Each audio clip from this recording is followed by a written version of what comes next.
in. Oh, hi. Come on, have a seat.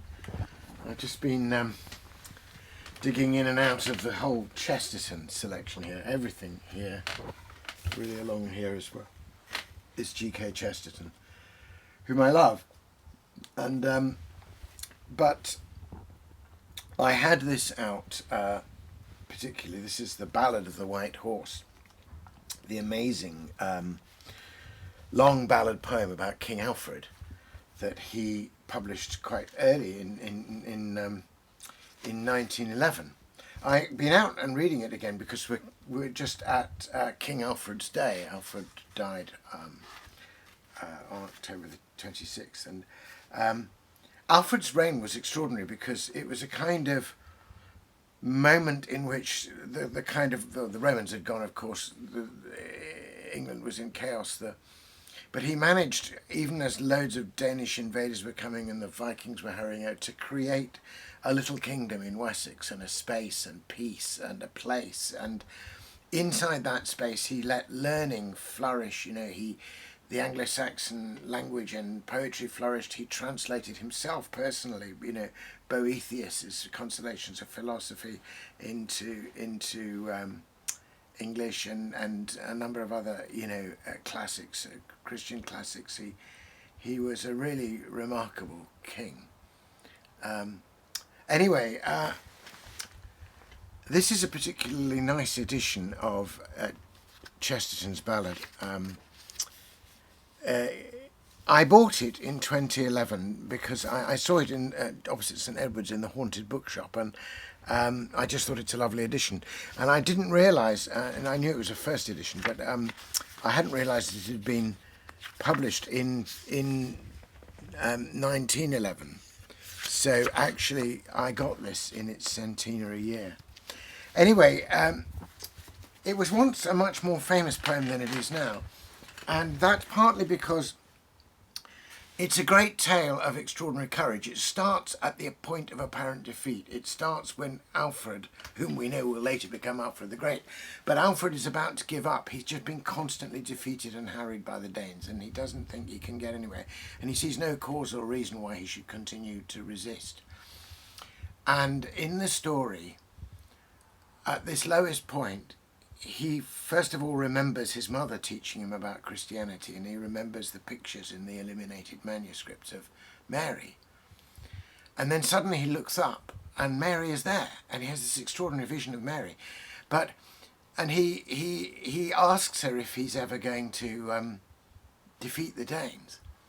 And she says, I can't tell you. No good person is told what's going to happen. You have to do this because it's right. You have to have joy without a cause. I tell you, naught for your comfort, naught for your desire, save that the sky grows darker yet and the seas rise high. Anyway, just the vision of her goodness is enough to rekindle Alfred's courage. And he goes out in a surely lost cause and has courage anyway. And, of course, that's the courage that, in fact, brings him victory. This became a really important poem for a lot of the soldiers out in the First World War. Many of them took copies of this out with them. And again, in the Second War, when Crete fell, the Times headline was, "Naught for your comfort." And there's a great moment when the whole battle turns in this poem, where Alfred cries the high tide and the turn.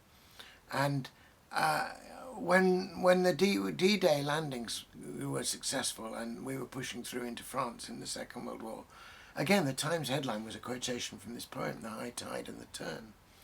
So it seemed to me it might come back into its own again now, because it starts with this sense where you think you've won and you've been defeated, and then you're defeated again. This is the way we're feeling about the whole coronavirus thing, about the need to keep going in spite of everything. So let me read you some verses from it, just to give you a flavour.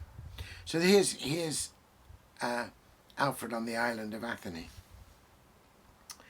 There was not English armour left, nor any English thing, when Alfred came to Athelney to be an English king. For earthquake swallowing earthquake uprent the Wessex tree. The whirlpool of the pagan sway had swirled his sires as sticks away when a flood smites the sea. And the god of the golden dragon was dumb upon his throne, and the Lord of the Golden Dragon ran in the woods alone. For if ever he climbed the crest of luck and set the flag before, returning as a wheel returns, came ruin and the rain that burns, and all began once more. Well, we know that feeling now. There's a second lockdown coming. And then suddenly Alfred has the vision. And he saw a little picture, tiny and far away. His mother sitting in Egbert's hall, and a book she showed him very small, where a sapphire Mary sat in stall with a golden Christ at play.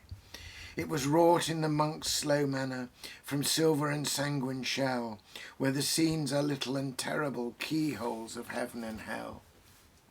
In the river island of Athelney, with the river running past, in the colours of such simple creed, all things sprang at him, sun and weed, till the grass grew to be grass indeed, and the tree was a tree at last. Fearfully plain the flowers grew, like a child's book to read, or like a friend's face seen in a glass. He looked, and there Our Lady was. She stood and stroked the tall live grass as a man strokes his steed. Her face was like an open word when brave men speak and choose. The very colours of her coat were better than good news. She spoke not, nor turned not, nor any sign she cast. Only she stood up straight and free between the flowers in Athelney and the river running past.